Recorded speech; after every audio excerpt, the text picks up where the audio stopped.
Hello everyone, I'm Aubrey and welcome to Stars and Bars, where we analyze and interpret astrological charts of your favorite musical artists and how astrology plays out in their music, lyrics, and career. If that sounds interesting to you, feel free to hit the subscribe button or give us a like, hit me up in the comments and let me know what artist you want to learn about next. And if you're not sure yet, I hope I can win you over. This is the first episode of this video series, so thank you so much for being here. Hopefully one day this will be an ancient relic of mistakes and learning experiences. And so if you're watching this around the time that it's come out, then thank you so much for being here and supporting me in my very beginning of my YouTube career. And if you are here in the future and my channel is already somewhat established, then hopefully you can forgive me for once being bad at this. Yeah, so let's get started. Today we will be talking about arguably one of pop's most versatile, genuine, and candid artists. She has 2 #1 hits under her belt, one of which being her late 2018 heart-wrenching betrayal song, Without Me. She has awards from Billboard, iHeartRadio, MTV, a Teen Choice Award, and more, and even a couple Guinness World Records. Today, we, of course, are talking about Halsey.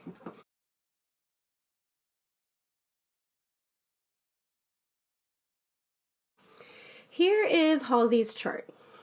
She is a Libra sun, Cancer moon, with a Scorpio rising. In addition to her ascendant, she also has Mercury, Venus, Pluto, and her North Node in Scorpio, giving her a hefty Pluto-Scorpio dominance despite her Libra sun. Scorpio is a sign that is initially pretty hard to crack, but can be deeply devoted in love and even obsessive in love. Or revenge. Along with her Cancer moon, she also has Mars in Cancer. So all of her personal planets, except for her Libra sun, are in water signs. So that makes her very, very, very water dominant. Water dominant individuals have big feelings and big empathy, and Libra is a very relationship focused sign. They often are one to prioritize others, especially lovers, over oneself. Libra is ruled by Venus, the planet of love, and rules the 7th house of partnerships. So Libra truly is the sign of relationships. That's not to say that these people can't be independent, but they may have somewhat of a tendency to be codependent, but it doesn't always play out that way.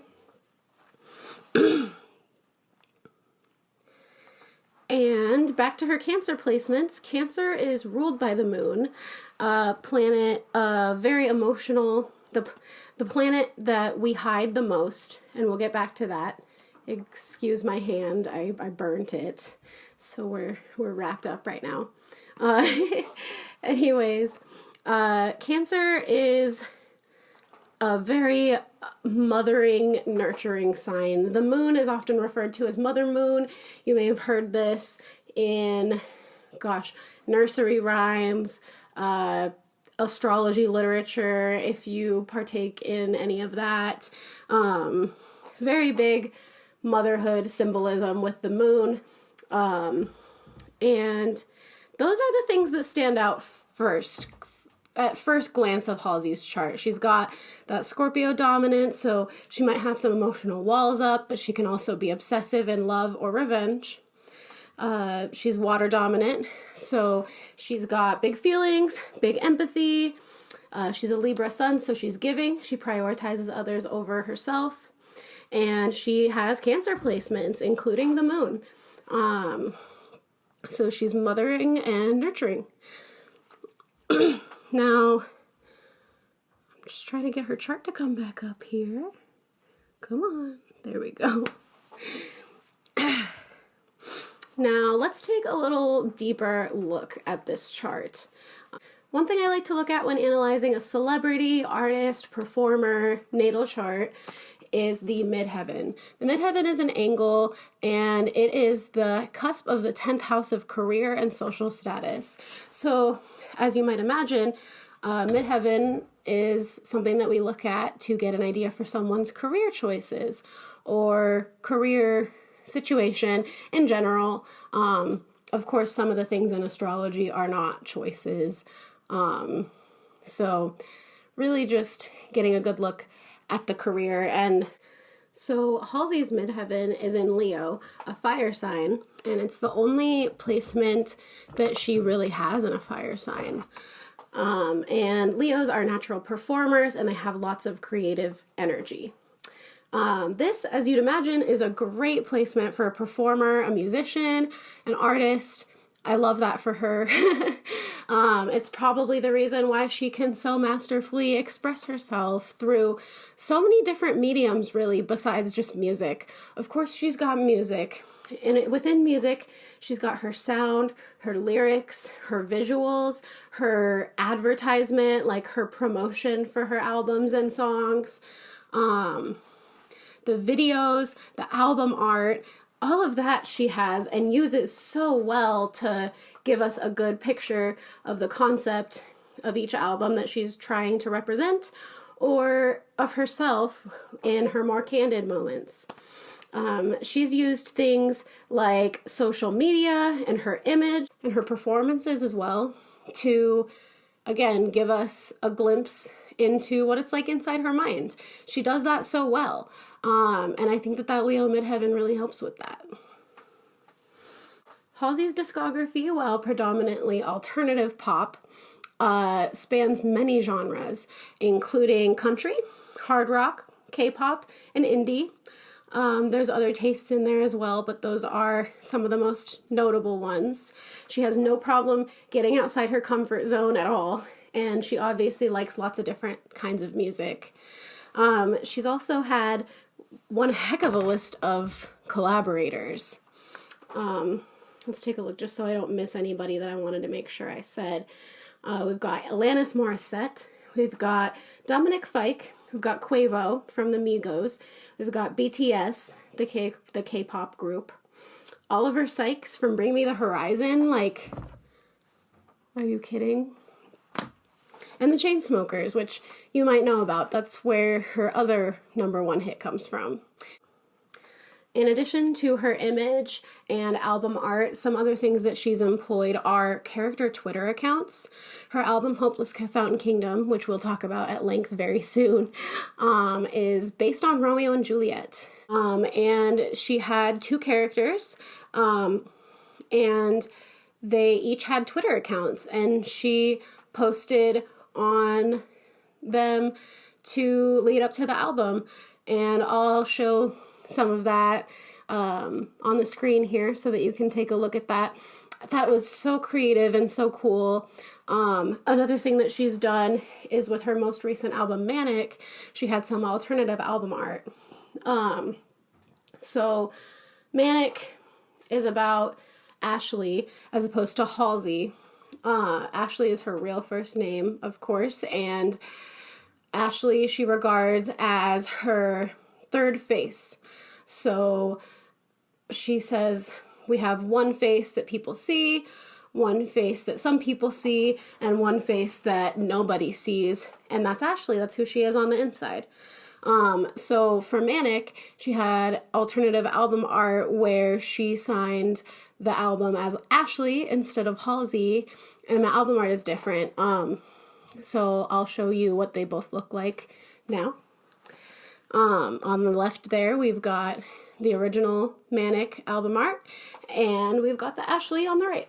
Halsey also describes her stage name, Halsey, as somewhat of an alter ego. It's a conglomeration of the most hyperbolic, exaggerated parts of her.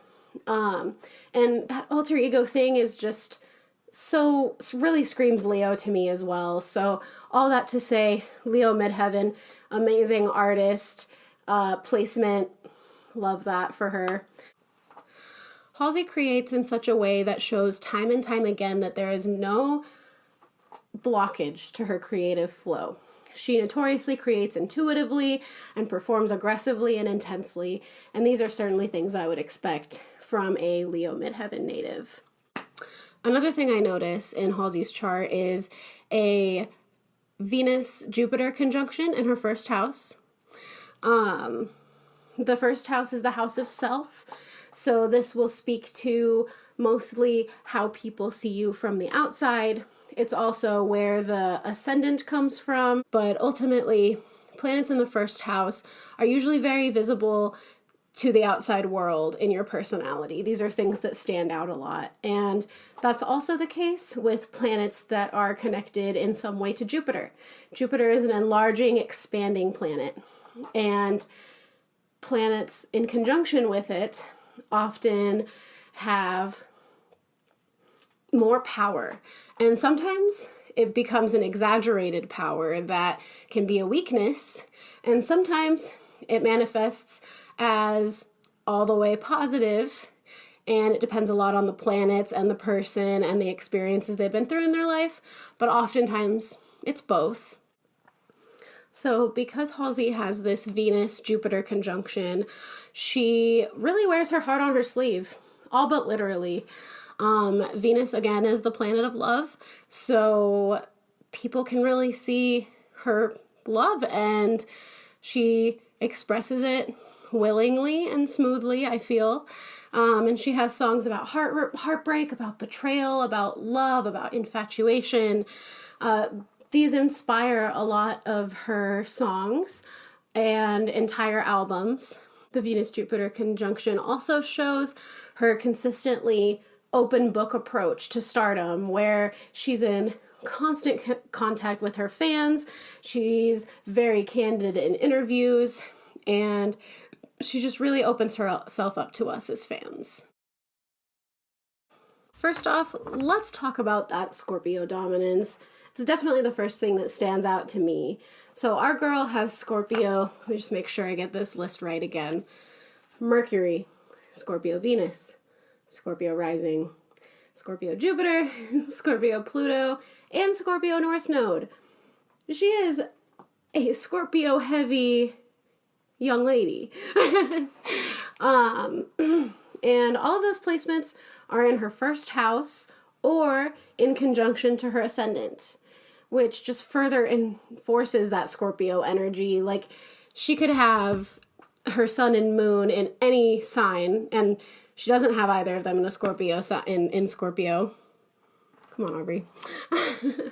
But she still just has so much Scorpio energy because of all of that it probably, especially since it's in the first house, really shines through past some of her more obvious signs, like her Libra sun, for example. Like I said before, Scorpio heavy people can be hard to crack and even secretive. Peeling back the layers to their personality to get to their most vulnerable self takes some real gentle persistence, and it sometimes doesn't even happen. These emotional walls are referenced throughout Halsey's lyrics. So let's get started on some bars. We're going to start with the first album, of course, and it is 2015's Badlands. On Castle, Halsey directly references these emotional walls. It's the first track, and she comes right out the gate saying, I am a Scorpio rising, Mercury, Venus, Jupiter, Pluto, North Node. There might have even been more in there. And she says, if you want to break these walls down, you're going to get bruised. That's a very Plutonian line. The song also has a dark and moody sound to it, which is also a Scorpio trait. many would say. And moody sounds negative, dark even sounds kind of negative, but neither of those things are really negative. I'm not trashing on Scorpios. It's just how the archetype is. Moving on to the next song, on the chorus of Drive, Halsey says, "All we do is think about the feelings that we hide." So that just further references her Plutonian tendency to not be fully upfront about her feelings and to not feel like she can open up. On Strange Love, Halsey describes a secretive romance. So she really lays it on thick with this one, guys. There's really no hint. It's very obvious, the Scorpio energy here. In the narrative, everybody wants to know the details between them as lovers, but they withhold the secret, and that's the beauty of a secret, she says. So it sounds to me like that Scorpio Venus really comes through, especially right there, and part of the fun of this romantic entanglement is that nobody knows anything about it. It's a secret. So moving on to Halsey's second album, Hopeless Fountain Kingdom, from 2017. 100 Letters describes the story of two lovers who, try as they might, are unable to repair their relationship. Halsey's feelings have been damaged beyond repair by her partner, who comes off pretty selfish from the description, and she's already checked out and built walls around her heart. And the lyrics to the pre-chorus say, "He said, please don't go away. I said, it's too late." So again, lays it on pretty thick there. She builds up walls. She's not dealing with your games. In Alone, Halsey describes keeping her social life busy to avoid dealing with her problems and her feelings, and how nobody in her life actually knows what goes on in her head. She says, "Everywhere I go, I got a million different people trying to kick it, but I'm still alone in my mind." In the following pre-chorus, she also says, "Everywhere I go, I've got a million people trying to hit it." So this even applies to her romantic affairs or to people who have romantic interest in her, even they don't get let in. The bridge also states, "I know you want to slip under my armor," another metaphor for emotional barriers. Scorpio is also described as the most sexual sign. So that slip under my armor quote is kind of a double whammy of Scorpio culture. On Sorry, Halsey describes the process of her emotional walls causing a relationship to fail. "Sorry that I can't believe that nobody ever really starts to fall in love with me. Didn't mean to leave you and all the things we had behind." On Walls Could Talk, and I love this song. Halsey, if you're watching this by some amazing coincidence or blessing to me, Walls Could Talk, Halsey, could be a whole vibe. It could be a whole era. I would love to see that come back. I love it so much. But that's neither here nor there. In that song, Halsey describes an obsessive and turbulent romance that the outside world and even her partner don't really know the extent of. She says, "You make me a maniac, but you don't know." So again, even her lover, even her established romantic partner doesn't know the extent of her feelings. She also references both partners fronting. The obsessive love theme is another big one in this song and another Scorpio trait, and one we will come back to in just a minute. Halsey's most recent album, 2020's Manic, is a very candid work of lyricism.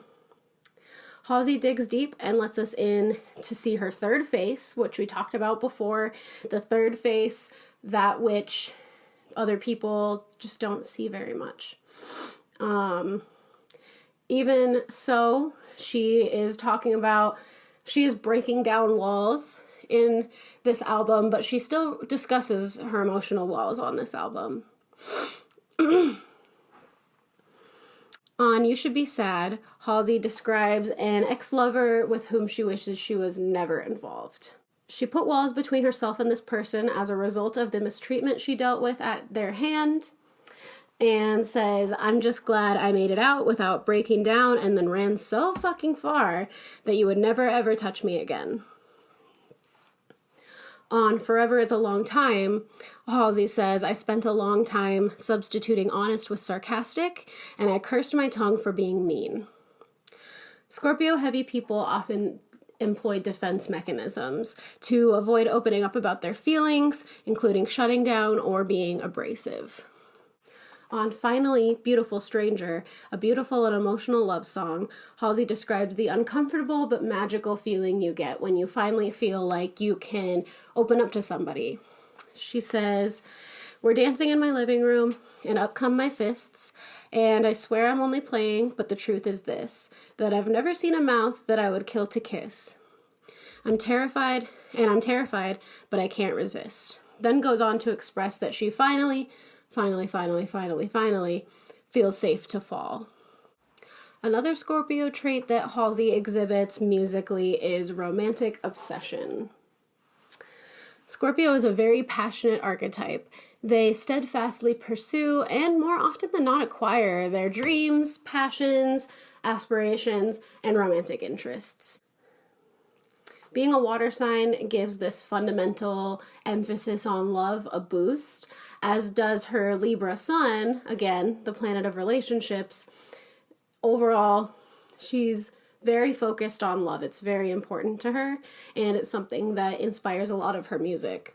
Her Venus is also in Scorpio, and that is a very obsessive placement to have. People with Venus and Scorpio are often deeply devoted to their partners, but it can even get to a point of obsession. If you've been in a relationship with someone with a Venus and Scorpio, you've maybe felt that before. Now let's dive back into the discography to find some examples of romantic obsession. To kick off our analysis of Badlands through our romantic obsession lens, we're going to go back into the fourth track, Drive, a song which Halsey told Pop Justice is about loving someone but not knowing how to tell them.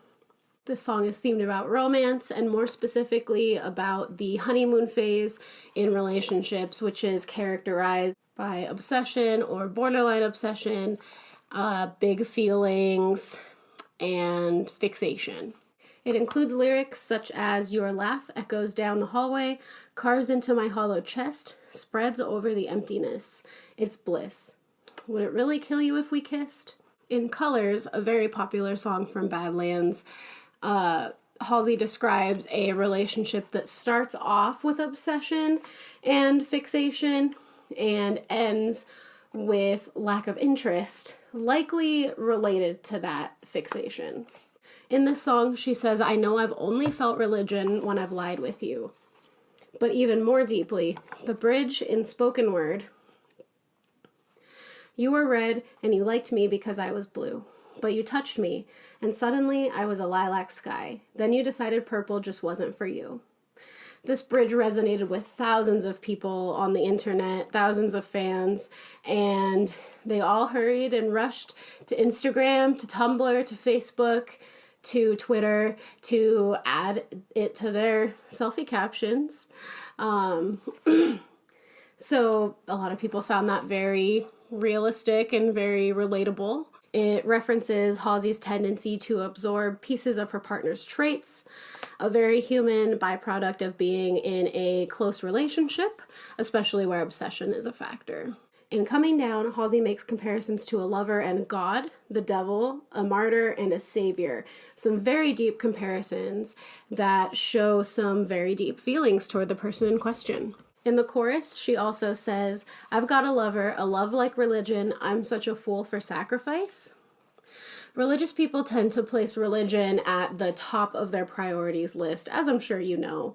So comparing her lover to religion and bringing in the sacrifice theme show that she has feelings about this romance that are more than just romance. It's a spiritual experience for her. It's extremely meaningful. And that sacrifice line also speaks to that Libra sun selflessness. On the final track of the deluxe version of Badlands, our last example of romantic obsession comes in the form of a cover of Johnny Cash's I Walk the Line. If you haven't heard it, the song is about being so committed to your romantic partner that you would do anything for them. While this can come conceptually with or without obsession, Halsey's version of the song puts a very dark spin on the sound, making its lyrics sound more obsessive than simply committed. This song's lyrics also bring that Libra give it all up for love mentality back into play that we've talked about a few times now. Halsey's second album, Hopeless Fountain Kingdom, includes the most examples of romanticism by far in a Halsey album.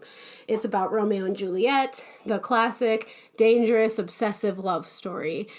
I won't be able to discuss every single hint about romance on this album without being really repetitive and driving you crazy and boring you to death.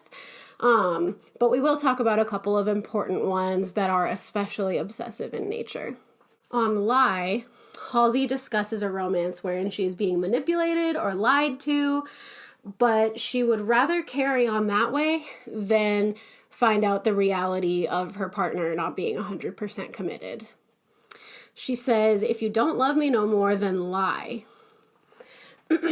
She logically knows that this relationship is no longer worth her time and her effort, but she doesn't care. She wants to keep going. She's not ready to let go yet.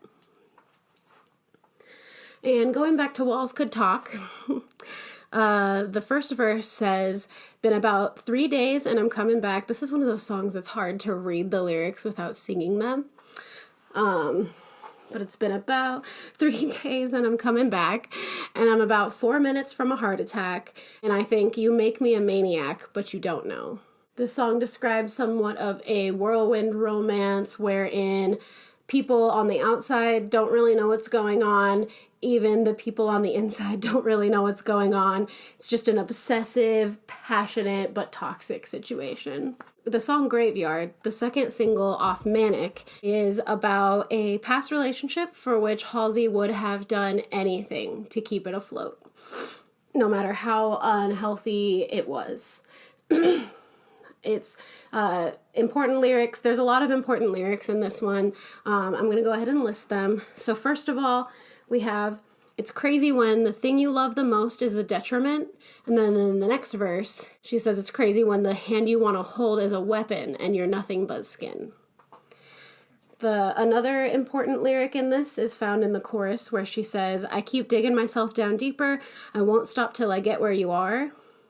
And then says, I know when you go down all your darkest roads, I would have followed all the way to the graveyard. And then the last important line here is, it's funny how the warning signs can feel like they're butterflies. This whole song speaks to Halsey's Libra Scorpio romanticism and obsession. She will pay any price as long as her relationship stays afloat. And there's that Libra sun again, too. In I Hate Everybody, Halsey discusses her feelings toward love, particularly love which is futile.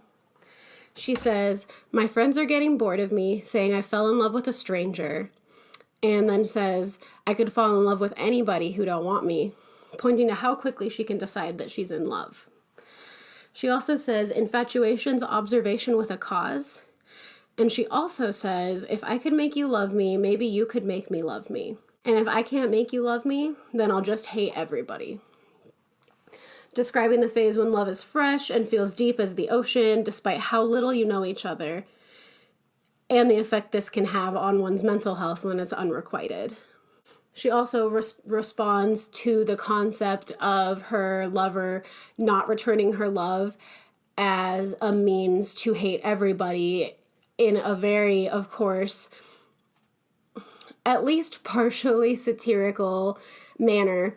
This is obviously a very dramatic reaction, and again, something that would happen with an obsessive romance. In the legendary #1 track, Without Me, Halsey describes giving someone your all just for them to betray you. She states, I'd catch you if you fall, and if they laugh, then fuck them all. She doesn't care what anybody thinks. She just wants her lover no matter what it takes.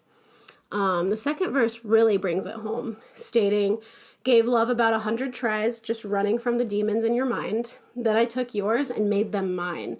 I didn't notice because my love was blind." Again, Halsey, in popular Libra sun / water dominant fashion, gives her all to someone with no regard for what the consequence could be. She just wants to feed this love that she has.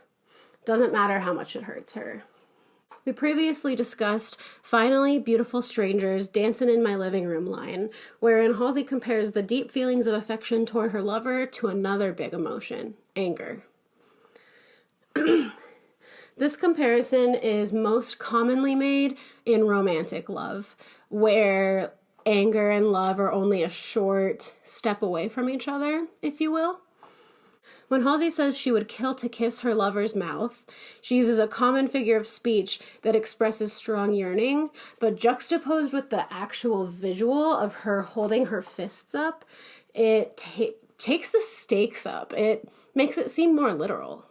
At the beginning, when we were listing the first few things that came to mind when viewing Halsey's chart, we mentioned her Libran tendency to prioritize people over herself. As you've learned over the last few minutes, this overwhelmingly overlaps in her music with obsessive romance, and that makes sense. Now that we've touched on the rest of her personal planets, let's come back to Halsey's Cancer moon and Mars. Cancer, like Scorpio, is an emotional water sign, but where Scorpio is more sensual and dark and moody and secretive, Cancer is more mothering and nurturing and open-hearted. People with Cancer placements have a tendency toward motherhood or at least a nurturing personality. Halsey describes this really well in a couple of songs off Manic, one of which is Without Me, which we've talked about a lot already. In this song, Halsey pours all of her love into her partner and friends, nurturing them and taking on their issues despite the damage it does to her, just for them to betray her. Another song that really speaks to this is More, from Manic. This is a very emotional and powerful song that describes Halsey's experience with endometriosis, a condition which affects people with uteruses and can cause them to have trouble conceiving children, something Halsey wants to be able to do one day. The song suggests that Halsey believes that motherhood is something she's destined to do, despite the obstacles she'll have to pass in order to get there. She refers to the child, the unconceived child, as you, suggesting that there will be a child someday, regardless of what she has to do. She also says, "There's nothing that would stop me from giving a try." So she really does seem to feel that way. Now, it makes a lot of sense that these Cancer traits are best shown on Manic. She describes, again, Manic as giving you a look at her third face. And the third face she describes, the face that only people that you let in are able to see, is also very similar to what the moon means in astrology.